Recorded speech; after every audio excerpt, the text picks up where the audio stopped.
45 రోజుల వ్యవధిలో ఈ గవర్నమెంట్ ఎన్డీఏ గవర్నమెంట్ వచ్చిన తర్వాత 36 హత్యలు జరిగినాయి ఒకసారి, 31 అని ఒకసారి, గవర్నర్ గారికి ఇచ్చిన రిపోర్ట్లో 30 అని ఒకసారి.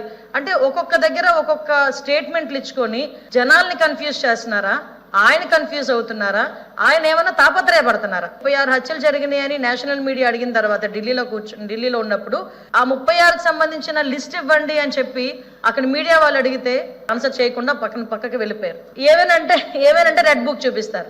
సుమారుగా ఒక 500 పైగా దాడులు జరిగినాయి, 1000కి పైగా ఆస్తులను ధ్వంసం చేశారు అని చెప్పి ఫిగర్లతో సైతం ఇన్ని రకాలుగా ఆయన మాట్లాడిన తర్వాత నాకు అర్థమైంది ఏంటంటే ఆయనకు ఒక్కొక్కసారి అధ్యక్ష ఆయన ఆలోచన ఎలా ఉంటుందంటే పాత ఆయన చేసినవన్నీ ఇప్పుడు జరిగినాయి అన్న అపోహలో ఉన్నారో ఏంటో నాకైతే అర్థం కావట్లేదు అధ్యక్ష. చాలా క్లియర్ గా 36 హత్యలు అని చెప్తున్నారు కదా, గవర్నర్ గారికి మీరు 31 రాశారనుకోండి, పోనీ 31 దాని మీదే మేము ఆగుతాం.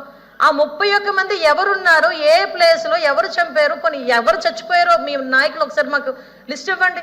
ఆ లిస్ట్ ఇవ్వండి, మేము దాని మీద చర్యలు తీసుకుంటామని చెప్పి స్ట్రైట్ అవే హోమ్ డిపార్ట్మెంట్ తరపున నేను అక్కడ చంద్రబాబు నాయుడు గారు గవర్నమెంట్ తరపున మేమందరం సిద్ధంగా ఉన్నామంటే ఈ రోజుకి ఎందుకు అధ్యక్ష నేమ్స్ ఇవ్వలేకపోతున్నారు? ఎక్కడ దాడులు జరిగినాయి అని చెప్తే ఎందుకు అధ్యక్ష దాడులు జరిగిన ప్లేస్ చెప్పమనండి. ఇక్కడ మేమందరం ఎమ్మెల్యేలు, ఎమ్మెల్సీలు, మంత్రులు, ఇక్కడ అందరూ కూడా మంత్రులు ఉన్నారు అధ్యక్ష, ఎమ్మెల్సీలు ఉన్నారు అధ్యక్ష. ఒక్కసారి లాస్ట్ 5 సంవత్సరాల్లో ఒక్క కేసు కూడా లేకుండా ఎమ్మెల్యేని కానీ ఎమ్మెల్సీని కానీ మంత్రిని కానీ చూపించమనండి అధ్యక్ష. ఈ రోజు నేను అడిగితే ఒకసారి ఎంతమంది మీద కేసులు ఉన్నాయంటే మేము చేతులు ఎత్తాం అధ్యక్ష.